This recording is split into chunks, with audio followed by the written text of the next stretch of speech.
السلام علیکم ورحمۃ اللہ وبرکاتہ۔ پیش خدمت ہے حضرت علامہ اقبال رحمۃ اللہ علیہ کی نظم صدیق۔ ایک دن رسول پاک نے اصحاب سے کہا، دے مال راہ حق میں جو ہوں تم میں مالدار۔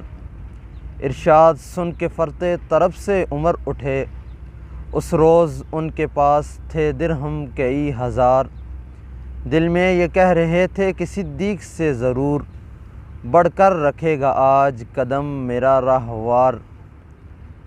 لائے غرض کے مال رسول امی کے پاس، ایثار کی ہے دست نگر ابتدائے کار۔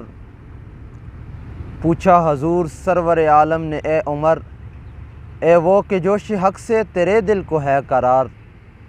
رکھا ہے کچھ عیال کی خاطر بھی تو نے کیا، مسلم ہے اپنے خویش و اقارب کا حق گزار۔ کی عرض نصف مال ہے فرزند و زن کا حق، باقی جو ہے وہ ملت بیضا پہ ہے نثار۔ اتنے میں وہ رفیق نبوت بھی آ گیا، جس سے بنائے عشق و محبت ہے استوار۔ لے آیا اپنے ساتھ وہ مرد وفا سرشت، ہر چیز جس میں چشم جہاں میں ہو اعتبار۔